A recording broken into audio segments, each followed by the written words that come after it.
Hey, my name's Nate, and I've started this channel for so many reasons. It's taken me so long to start this channel. I don't know why it's taken me so long to start this channel, but I feel like it's a good time to start, and I'm just starting to I just thought, let me just dive in and just start creating content. I basically started it so that I can start just documenting different things, like thoughts that I have about things that I see on YouTube, things that I watch, and to see if that, different people's opinions, to share my own opinion. There's going to be a whole load of people that agree with what I say and disagree with what I say, just like YouTube in general. First few things I want to talk about this Red Pill movement. I watched the Red Pill documentary, and I found it very interesting. Basically, it first starts off about a woman who's a feminist, and she comes across this website, MRA, the men's right activists movement or something like that. And she's quite disturbed by some of the stuff that she's reading on their website, and especially as a feminist, it kind of goes against everything that she's been thinking and saying. She does the documentary very well. She's an award-winning documentary creator, and I found it quite interesting. She done well with how she created it, and getting very varied views from loads of different people. I just thought it was really good. I definitely feel that she kind of went the full length. She didn't try to, like a lot of these documentaries, spin one side. She allowed the process to take her where it was taking her, as opposed to her trying to create something, her trying to engineer the end goal. As a true documentarian, you let the information direct you, and not your own perceptions, not your own opinions, which can be hard for a lot of people. It can be really hard for a lot of people, and they don't even realize that they're being very much led by their own biases and insecurities and past and trauma and all these different things. And to be like truly like neutral, or even to be open just to experience different things or to understand a different perspective. A lot of people just don't want to do that. They don't. Obviously, it's very uncomfortable. First of all, you experience cognitive dissonance. For those that don't understand what don't know what cognitive dissonance is, it's basically when you have two different conflicting ideologies within you. So you may have an ideology which is very rooted in who you are, like in your identity or in your like upbringing and stuff, and then you may have this contradictory ideology that you're exposed to, which kind of sheds light on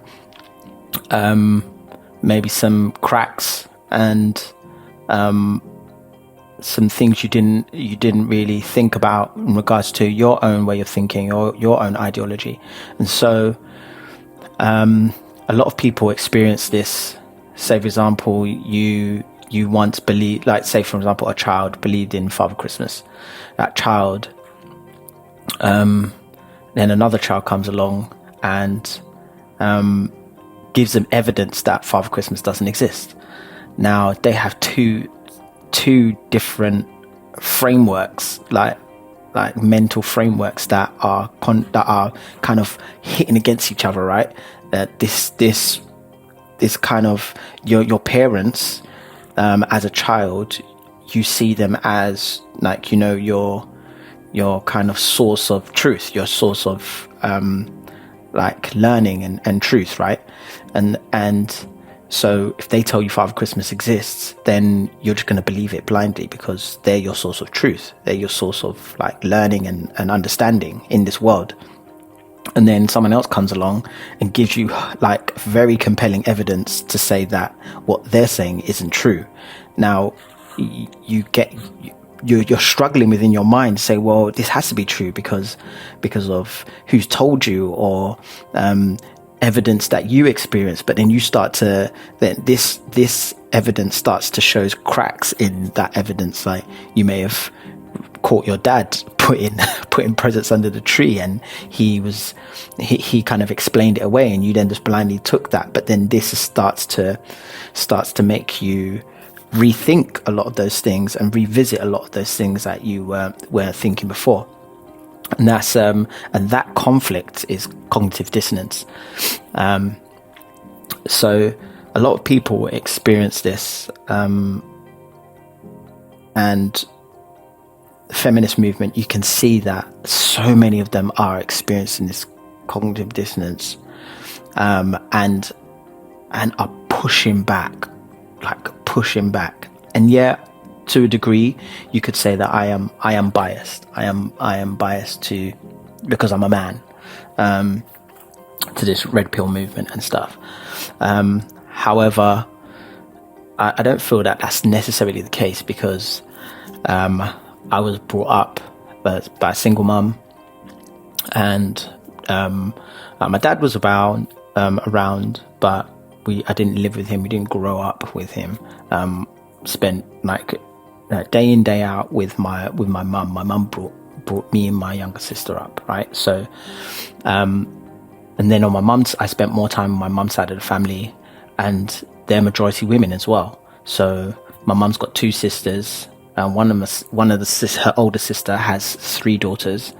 Then her second sister has her eldest is a girl, and is female, and her youngest is a male, and we're the only 2 males on male grandchildren on that side. The rest are female, and she's got a younger brother, and he has 1 daughter as well. And so literally all the grandchildren are female. She's got 2 sisters. So she's one of three daughters out of her parents, and the youngest is male. So I've been brought up with loads of females around me, and so the point of view coming from, I had a lot of viewpoint from the female perspective. Obviously I was living as a male, and my mum would share a lot of things with me, about saying how, like, you know, I had, like, basically kind of teaching me that, you know, the challenges I would experience especially as a black male in a white majority country. And she would do her best to try and teach me, like, how to be, a responsible male, how to treat not just other women, but how to treat people in general, how to treat older people, especially like the level of respect that you give to the older generation and people that are older than you. It was still very much in I think I was probably the last generation to kind of experience, to kind of live by the rules of, like, respect your elders kind of thing, which is very different in this this day and age. And so I feel like there's been a huge influx of people that, so this, I don't feel like, even though, yes, I'm a male, so you could class it as quite biased. However, my experience has been much more balanced than a lot of other like males in my peer group, right? Because I've been exposed to so many females around me at school, like primary school and stuff like that. I had more female friends than I had male friends. It's only once I got to probably like secondary school, like maybe like 14 or so, that I had it started to balance out a bit more, and I started to have a bit more male friends. But when I say more male, probably closer, my closer friends were more male. However, I never had an issue with, you know, being able to get on with females and have female friends. And I just feel like that's purely because of my upbringing and being exposed to so many females, that I feel to some degree I kind of understood them more than the typical male that wasn't around as many females growing up. And so however, I was very much a boy's boy, and like, you know, a bit rough and ready kind of thing. I mean, that's probably a contribution to my mum, that she was more of a tomboy growing up. So she's a very logical person. She's extremely good with DIY, and she's extremely good with, like, growing up. She was really good with like sculpturing and like things that male the males are typically good at. So she's very logical, very good at problem solving, that kind of stuff. And so I took a lot of that, and those are traditionally male traits, right? So even though I was around my mum more than my dad, my mum had more male traits in the way that she thought, and the way that she solved problems, and in the way that she acted in regards to situations. Whereas my dad was kind of the opposite, where he had more like the way he thought, like, it's more typically a female traits. Like, so he was more emotional, he's more academic, extremely good at writing, extremely good at critical thinking in regards to like academia.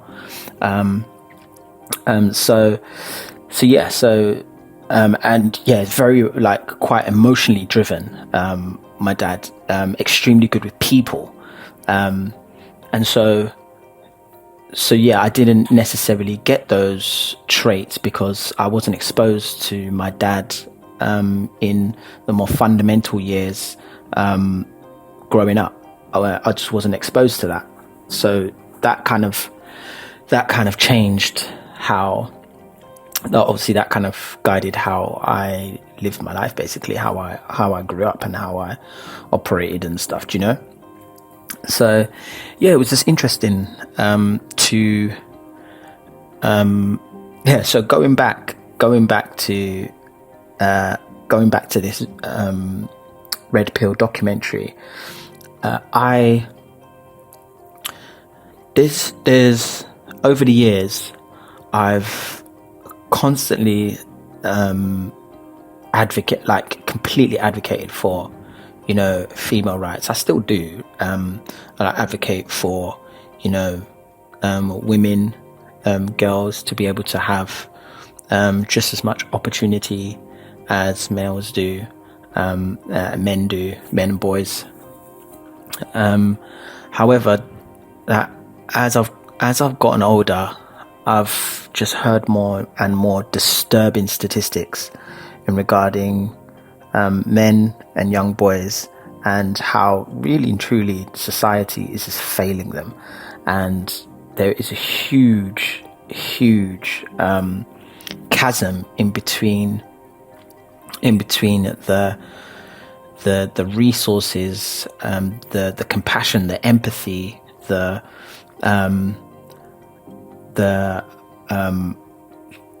just mindfulness of the challenges that men face, right, and that young boys face. I think this has a lot to do with how things used to be, that women, there was a time where women were definitely oppressed, or women definitely they couldn't do certain things, they weren't allowed to do certain things, and so that ideology has continued, even though that's the situation for women has changed, that especially in the Western world. And a lot of the women that are shouting the loudest are the women in the Western world, and they have it the best out of all women in the world. So it's just mind-boggling that so many women are just being extremely dismissive of these very, very disturbing statistics. And all you need to do is just look around, and you can see these statistics living out in our everyday lives in the West.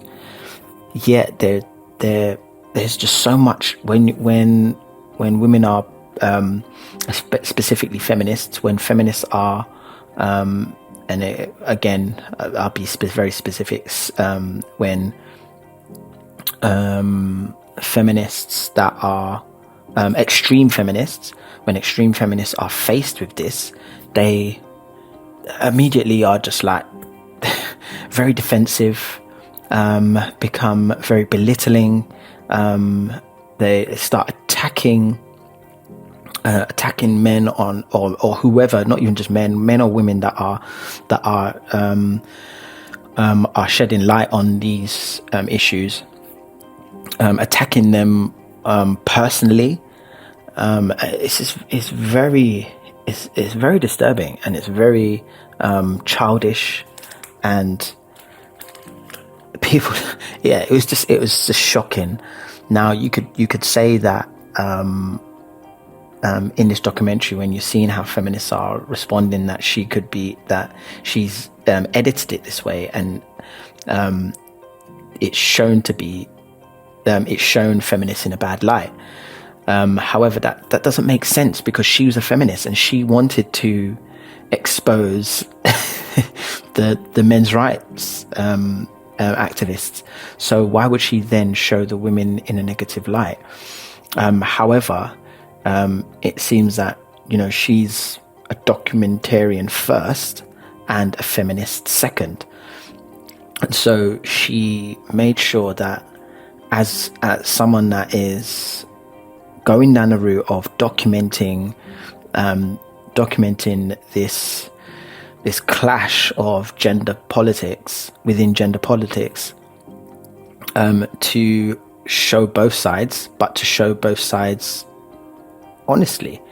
And you can see, and I've seen this firsthand. I've had a conversation with a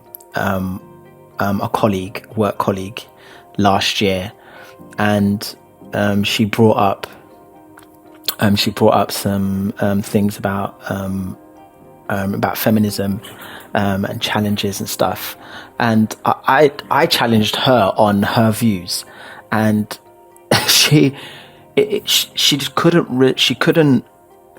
respond with any. She just became very, very flippant. Like she'd be like, oh well, you know that I'm right. That there was no like logical, or there was no articulate response. And this happens so often that instead of them just digesting the information, digesting what someone is saying, and just being honest and being truthful about that they just don't know, or that you got them stumped. Which there are videos on YouTube which I've seen a few where like I think it's like some news reporters and stuff like that, they get clapped back at them from a male or another female talking about these topics, and they quickly like, oh well, I don't know, actually I don't know. And but you don't really see any accountability for the error in their thinking, in the error in what they're choosing to believe. And so I really think that there just needs to be so much more accountability. There needs to be so much more accountability for the extreme feminists, for women in general, because yes, there is a lot of yes, men need to be accountable as well. However, there's been for decades, even from when I was in primary school, all I would hear is, about men being accountable, about men need to be responsible, men need to do this, men need to do that. So, and 20 odd years later now, I am still hearing this same message, yet I have not heard that same kind of vigor for women. Yet there is so much that women are failing in this world. For one, okay, you have these young men. If say, for example, these young men are going into this world, right? Like, say, for example, okay, like, I'm a prime example of a woman that she's a single mum, and she's tried to be as balanced in her viewpoint as possible, and to share with me just the realities of how things are, whether they are fair or not. She's shared with me the realities that I'm going to go through some things that are just unfair and just I shouldn't really be going through, but that's currently how this world is, right? And that I need to take responsibility for certain things, regardless if it's my fault or not. Like, if say, for example, I lose my job and then my family are potentially have to go on the street, I have to take responsibility. Yeah, I got fired. It's not my fault. However, I need to take responsibility to make sure that my family are not on the street, that my family are, that we still have a roof over our head, that we still have money in that I've still covered our family, and that we still can eat, we still can live, blah blah blah, etc. Right? That's my responsibility, and that's something that she's taught me, to say that I need to make sure that I do those things and I live that way, right? And so it's been interesting how then when you look at these other broken men, we say that, yeah, these other men have left and haven't been a part of these children's life, but who are then raising the next generation of men that are doing exactly the same thing? These same women.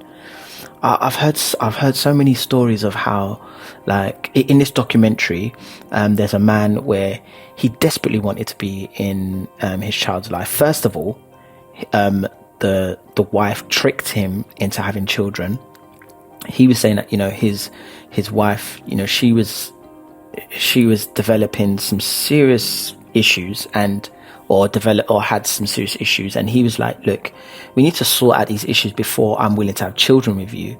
You need to go to a therapist or whatever it is before we have children. This needs to be resolved, because I don't want to then have a child in the mix, and this is not a good environment to have a child in from an emotional point, or etc. So, but he studied obviously men's issues and stuff, and how women have had like different cases, right? So how women manipulated men into different things, or how certain women used the court system and stuff to like mess up these men, and they were protected. Even though the man was tricked, the court still took the woman's side. And so he was studying these cases and doing talks on it, writing papers and etc. She started to read all his material, and then she used the same cases that he was talking about, she used the tactics that these women did against him. So one of the tactics was to trick him into having a child. So she used the same tactic as one of the women. You can't make this stuff up. It's crazy. She used one of the same tactics. She tricked him into having a child, and then started using the child against him. And they basically had a divorce. He was trying to gain custody. She was also doing some crazy stuff. She was kind of making the child, trying to basically pit the child against him. However, the child loved going around his house. He loved spending time at the house and stuff like that. He was also saying that, she wasn't eating healthy stuff, and she wanted to feed her son like these unhealthy things. And he's like, he's quite a healthy person. He believes in like eating healthy and going and doing exercise and stuff. And so he was doing a lot of that stuff with his kid, with his son. But she would allow him to stay up late. She would allow him basically not allowing the boy to have any restrictions at all. So this child started to become depressed because the child's now overweight because she's giving him really bad food. He doesn't have good routines, and so he's extremely tired and fatigued when he goes to school and all these different things. And then because of his weight and stuff like that, he's then getting bullied at school. He's not doing well at school because he's not getting enough rest and time to be able to focus and stuff. And so because of the way that she was raising him, was causing, and she had no structure she was giving him no good structure in his life. And so that was just causing him so much issues. And so the dad was trying to stop these things from happening. But then the child is now used to these kind of things, right? The child doesn't know what's right and wrong. The child learns from their parents. So something like these foods and stuff, it's only at a certain point where they realize these things are not good for them. However, they've spent years eating like sugary and fatty foods, and so that's all they want. They've become addicted to it. And so now he's going to his dad's, and his dad's trying to give him healthy stuff. He doesn't want that stuff, and so he's conflicted because he feels bad and stuff like that when he goes to his mum, because his mum always talks very negatively. She talks badly about his dad. And so he goes to his dad's house and like, I don't want to go back. I don't want to live with my mum. I want to live with you. But at the same time, he's still struggling because he doesn't like certain foods and routines and stuff like that. He just still doesn't like. But he still wants to live with his dad because overall the experience is so much better, because it's a more positive experience for him. It's a more positive thing. And children crave routine, even though initially they're not going to like it, but they do crave it, and structure. And so eventually what happened is the mum started doing the craziness. Obviously you had to go and watch documentary, but the mum started basically she really ramped it up to the point where the dad, I think it's after like over a decade of fighting, it started to affect his health because of the stress and stuff. And so he then, because of his health, he had to stop fighting. It was even potentially affecting his job now, because of financially he was like spending so much on court cases and stuff like that to get custody. And he had to stop fighting. And you just think like, and these situations, I see this so much where like you just be on public transport and you see how a mum is treating the child. I don't know if they're married or not married, but I'm just saying, for example, and you just think, my gosh, like that's just traumatic. It's like you're supposed to be their mother. Like this is crazy. And it's because a lot of the times these mums, a lot of these mums are having kids even younger. Children are having children, basically, and they're just not. They haven't been brought up in a structured. It's become more toxic and toxic. Toxic people are raising toxic people, raising up toxic. One toxic generation is raising up another toxic generation, and that's because of the lack of balance in their lives. And so the perpetuation of these issues, right? It's just crazy. It's crazy. But just talking about just going back to this documentary and how it's just really made me think about how like what we really like what are we even choosing to I don't know. That it's just crazy how we can seriously we just blindly hate and we blindly support, but more often than not we blindly support because we're blindly hating something else.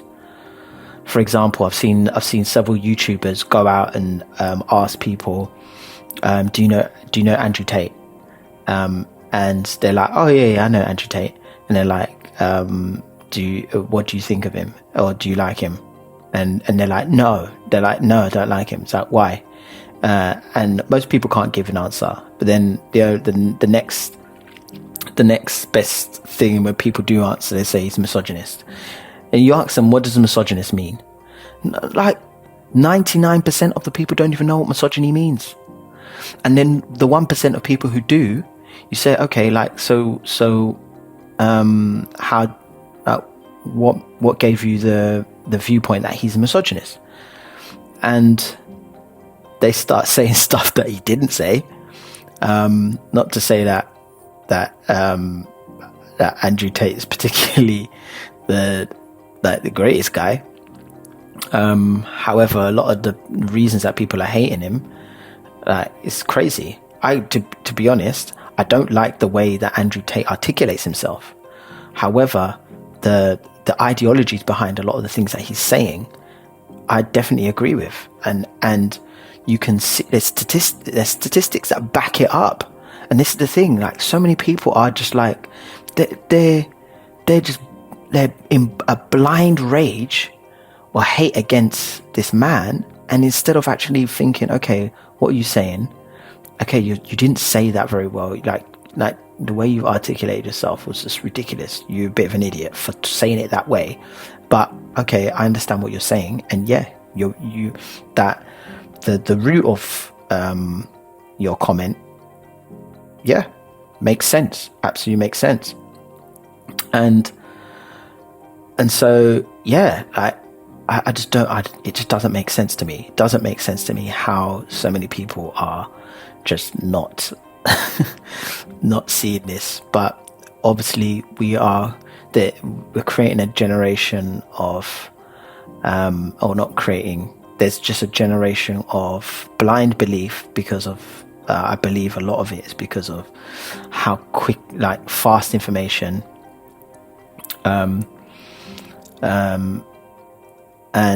the lack of a willingness, like there's laziness to be willing to research and really understand the subject, understand the topic, and then come to your own conclusion. People just want to be told what to believe. People want to be told what to think, and it's because it's much easier, it's much quicker to do that, and then live a hypocritical life. So you tell them, yeah, you should do this and you shouldn't do this, and they're like, okay, yeah, and then they'll go and do whatever they want, regardless if it's contradictory to what you just told them to believe and not believe. But they can tell you the right answer when you ask them what you're supposed to say, what you're supposed to believe. They will give you the right answer, and so then that just gives them the tick, gives them the pass, and then they can continue to live their somewhat like live the lifestyle they want, where like sometimes hypocritical, sometimes it goes in alignment, but it's the life they want to live. And it's crazy. It's absolutely crazy. I just find it very frustrating to hear the responses of some people, and it's how they just get so angry. That gets me to a point of like, why are you getting angry? Why are you getting so angry? Like, calm down. Like, we're having a conversation, and it started to get my back up, because I'm just like, why are you shouting at me? Don't shout at me. Why are you like do you know what I mean? It's just crazy. But yeah, another person who I've found really interesting, really good content is Just Pearly Things. Pearl. I found her content amazing. Because she's given a platform for people to talk. She's given a platform for people to share arguments. However, she is not letting anyone off with like just them trying to just explain away themselves, or trying to sidebar, or not even sidebar, but yeah, she's not letting anyone get away with flippant comments or anything like that. She throws the facts. She really pushes for people to be accountable for their views. However, if they just come up with views, and then, you know, she's not trying to judge them. However, she gets them to really, really think about what they're saying. She challenges them on their viewpoints, which I think is fantastic. And you know, she pulls up the statistics. She goes by stats, and she asks people some really good questions that's very thought provoking, and you get to see how people quickly crumble under the pressure, really. But it's just funny how when she encounters the one or two people that just for some reason are just very angry, just really angry, and a lot of times they're feminists, just angry, and not just women, like male feminists. But when she challenges them on like hard facts, it's like they just talk angry and like try to deflect and just calling her names.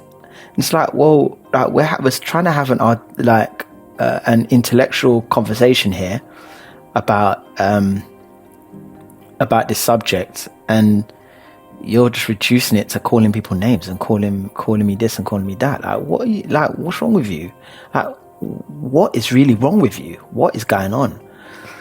But yeah, I think that some of her content is not even some. Like, her content is just really good. I love the pre-game podcasts. One thing I do wish that she would do, which I've commented about on several. I've commented on some of the videos, is for her to, when she does clips. So she does clips. She's got different channels where she does like a 10-minute clip of like her like hour or 2 hour podcast or whatever it is, and she'll do like a 10-minute clip or a 20-minute clip, but then she doesn't put the link. So you want to hear the wider discussion, or you want to continue to hear what they were saying in that specific segment, and you're spending ages scrolling through trying to find that content. So it would be good, Pearl, if you're hearing this video, it will be good. I doubt you'll be watching me, but yeah, it would be good if you always link the actual main podcast video, the full podcast episode. But yeah, this red pill movement is very interesting. I had a few conversations. I brought it up a couple of times with like some of my friends, some of my cousins, and tried to like get their view on it and stuff. And it's not a lot of people kind of really know about like the term red pill at the moment. So it's still fairly new, and probably more Americans that know about the term red pill, blue pill, or people that are just on like people in the UK that are just on YouTube quite often probably would know about the movement. But yeah, it's very interesting. It's kind of crazy that like, I feel like there's this huge war to kind of cause a divide between men and women, and it's just crazy. And it seems like it's just really been birthed out of feminism, and it's been warped from original feminism. Like feminism for me, or not even for me, just in general, like feminism was there to get more rights for women, right? And it succeeded. It succeeded. Women can vote. Women have equal opportunities. They can do all the different jobs that they want. They can do. There's no jobs that stop women from being able to do them now, in this day and age, in the West, right? But where there's still such like so many people that believe that women are like still oppressed. It's like, what are you talking about? Like, it doesn't make any sense. Like, what can you not do that a man can do? There's so many things that women can do that men cannot do, like just in general in society. Like a woman can walk up to a man, slap him in the face, and no one around does anything. No one will stop the woman from hitting the man. But if a man went down the road and slapped a woman in the face, you see how fast people start jumping on that guy, or even potentially fighting and beating that guy up. It's absolutely crazy.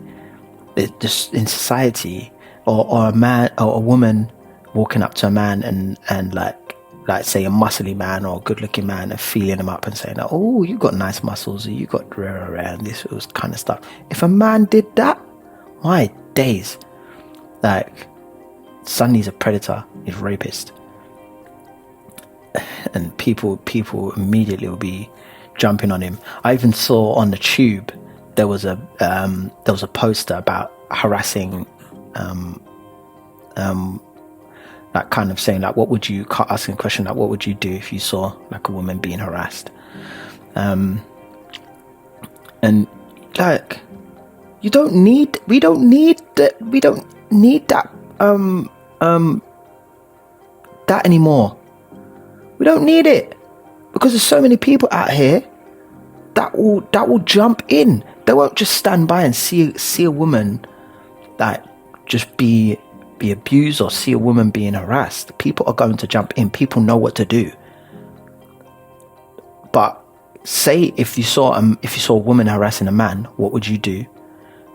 You see how people, they wouldn't know what to even say. It'd be like bumbling idiots. Like, I don't know. Like, what's the woman gonna do to him anyway? Like, and they just think like, oh yeah, just because he's a man, it's like, it doesn't make any logical sense, because they'll say just because he's a man, they think that, oh yeah, he can take care of himself, right?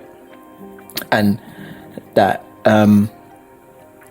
sheesh, the man's stronger than him. But in another situation, they'll be like, women are just as strong as men. They can do anything that a man can do. Like, you're just like, can you hear how it's you're contradicting yourself? Can you hear the contradictions in that? Like, everybody constantly contradicting themselves. They won't basically when it suits them, they don't want to act. They don't want to act on it. It's just mind-boggling. And so many men live by this same thing as well, until they're put in a very difficult situation.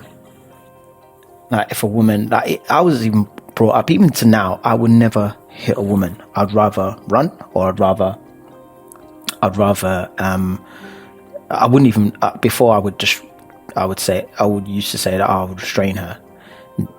And that was more for her safety. I'm not going to try and attack her or anything like that, because I know as a man, yeah, there are bigger women than me.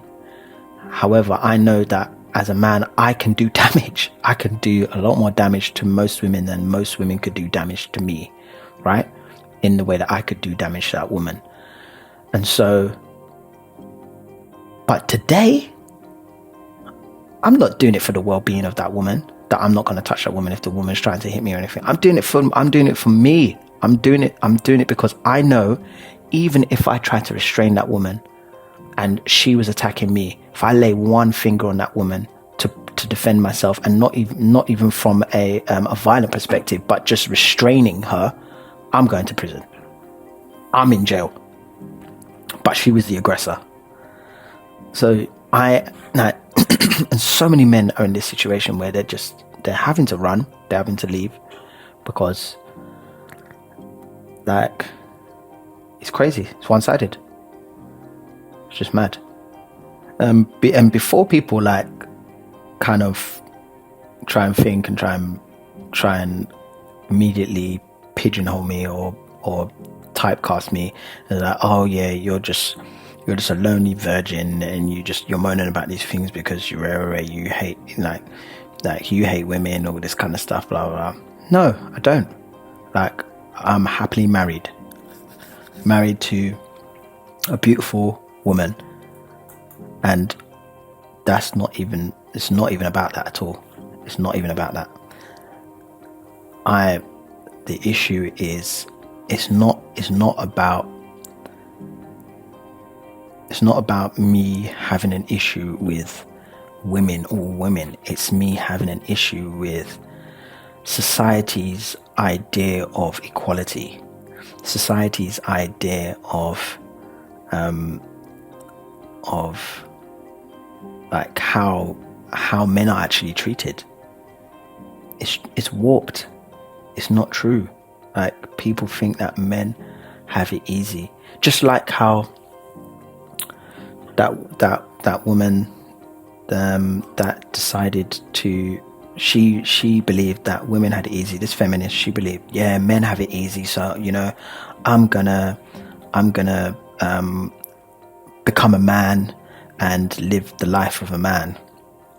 After a year and a half, she ended up being in deep depression. She said she was hating women. She said she absolutely hated women because of how they were treating her, and then committed suicide. Like, if it was so easy, then why would that be the case? Why would that be the case? We taught it's just crazy. It's crazy how just so many men and women that believe men have it easy.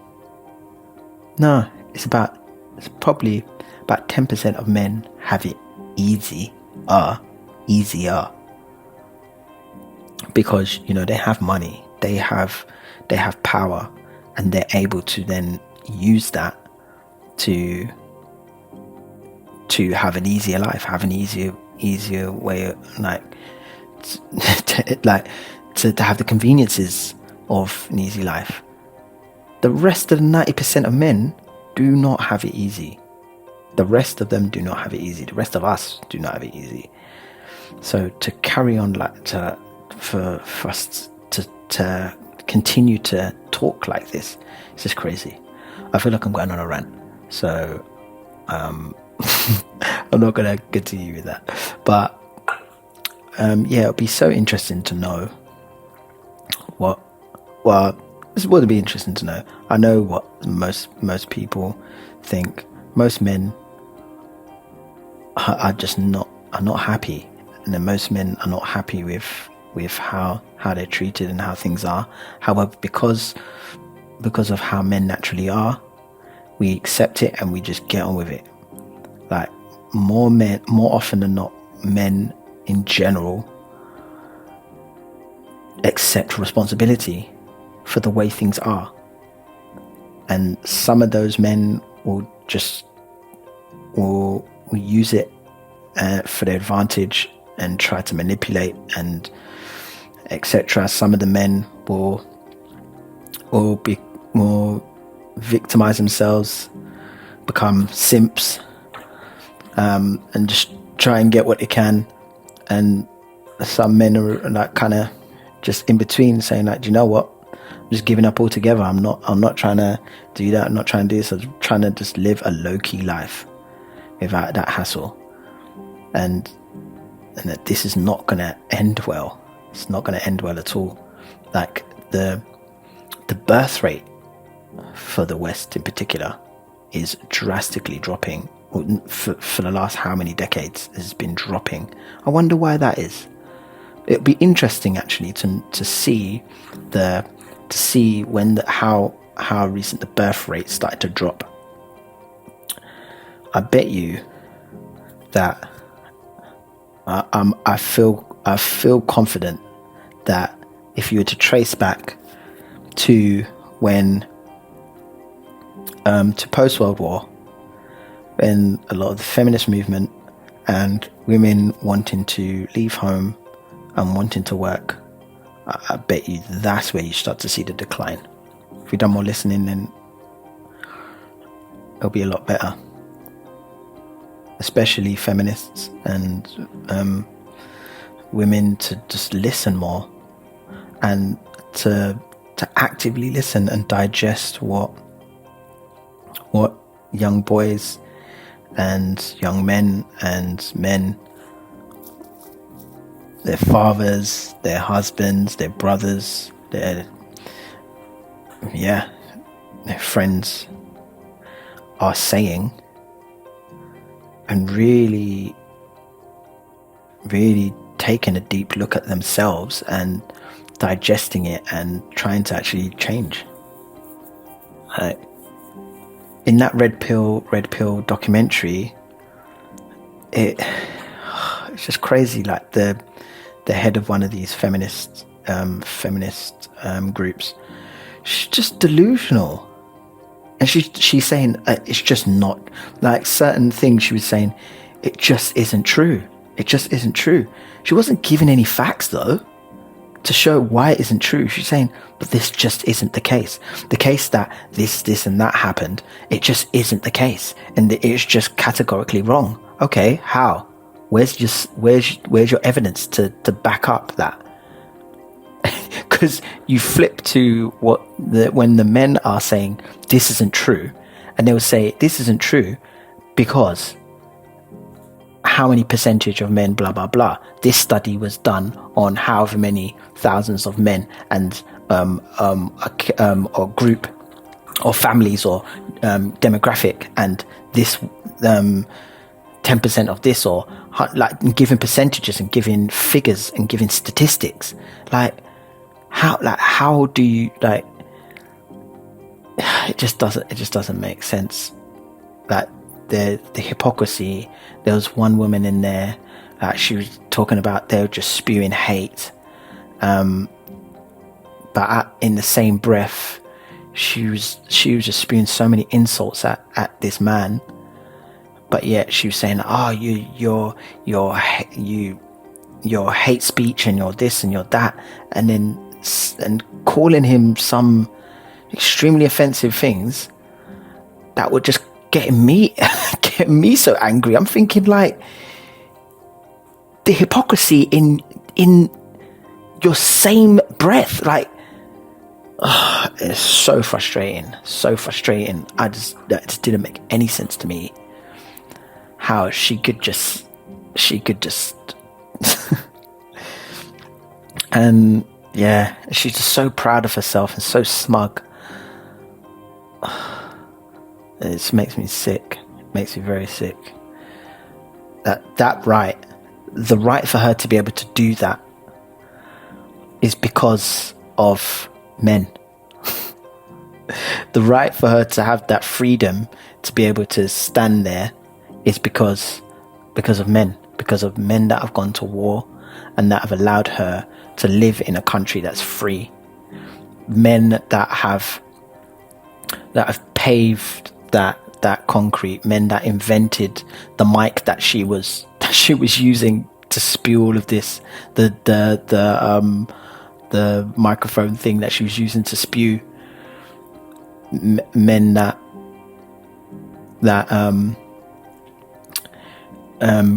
even created the clothes, created the fabrics, or the technology for the fabrics that she could even wear.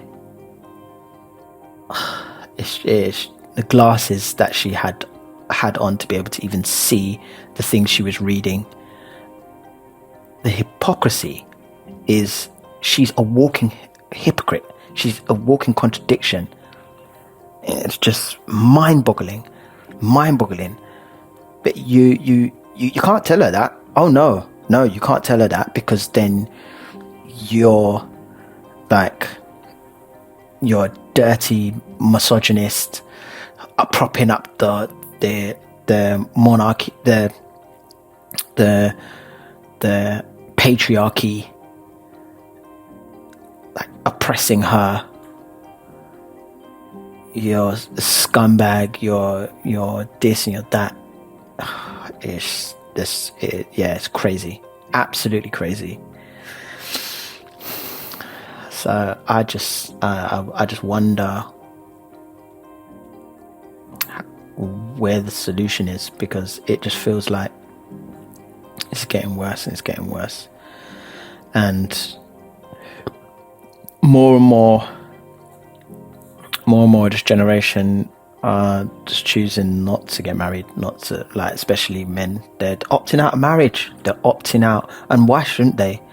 Like, you know, I'm married and I'm fortunate to have a woman that is willing to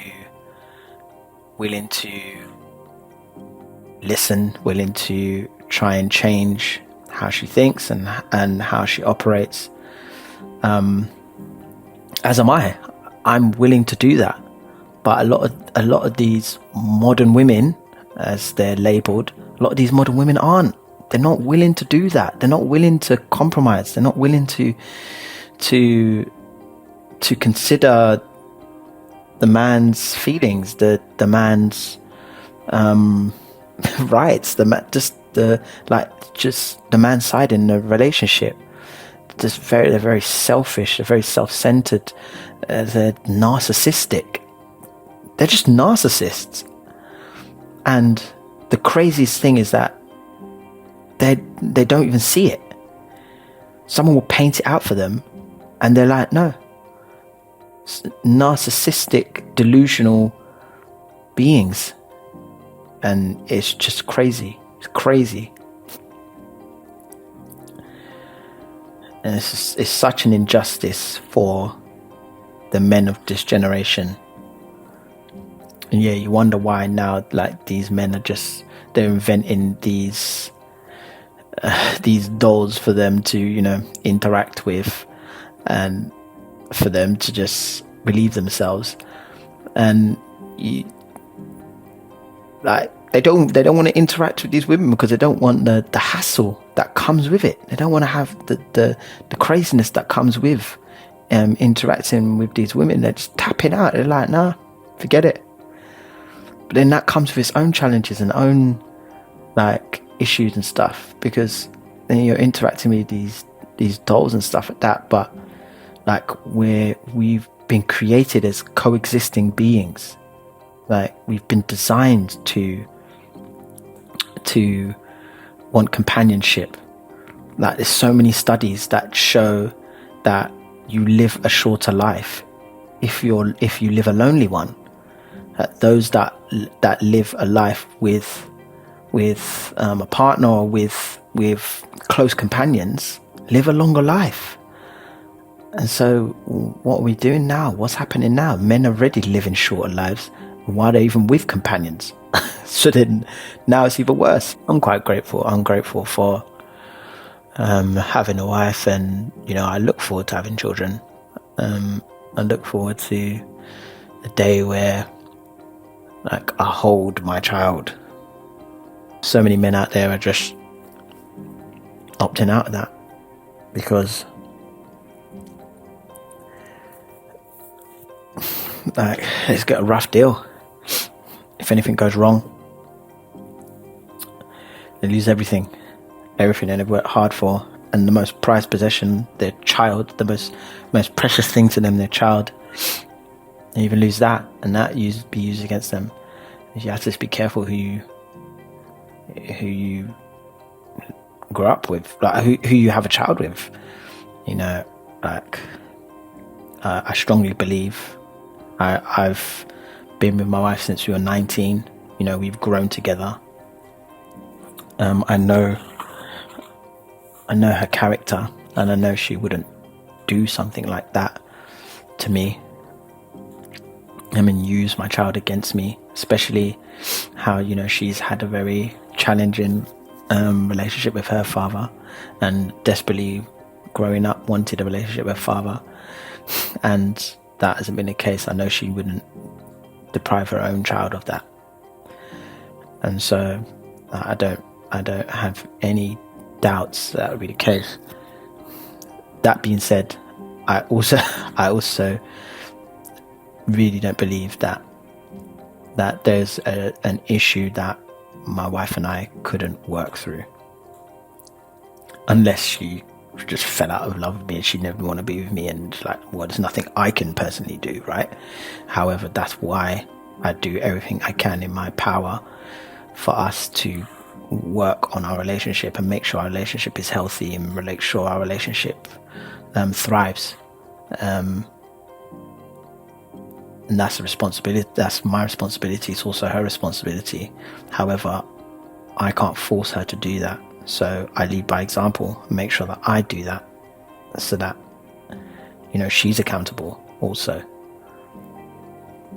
That when I don't believe she's doing that, then I can be like, you know, I don't believe you're doing this, and I feel like you need to, and vice versa.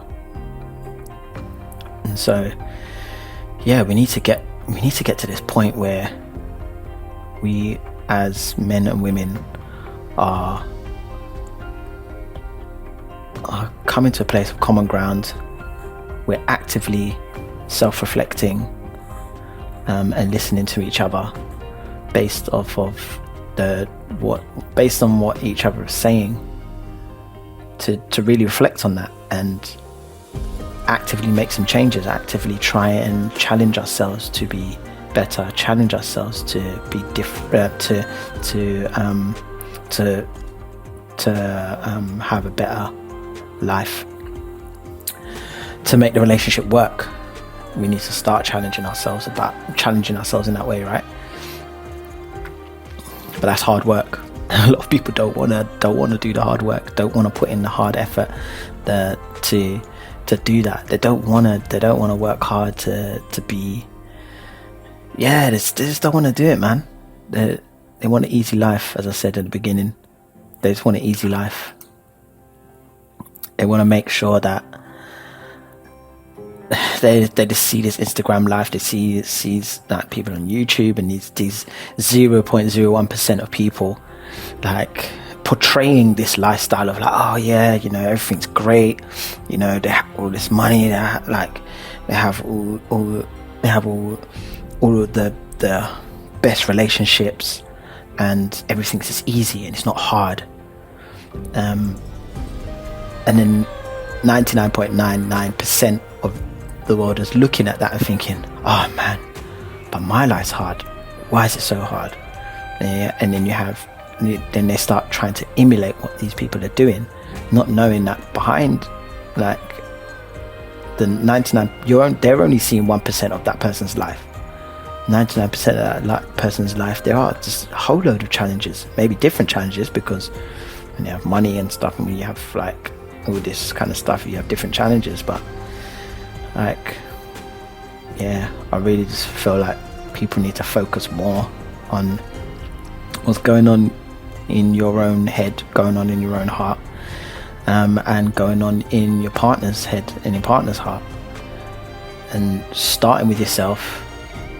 And if both of you are doing that, then you can come together and help each other to do that. And that's where you can start to really see the growth. That's when you can start to really see the benefits of being in a relationship, being in a long-term relationship, being in a marriage, right? I feel that's why we've lasted this long, and I believe if we continue to do that, then you'll definitely stand the test of time, stand the test of a long life, you know. I think that's it. I think that's the answer to life. Yeah. I think accountability and responsibility is definitely at the core of these issues,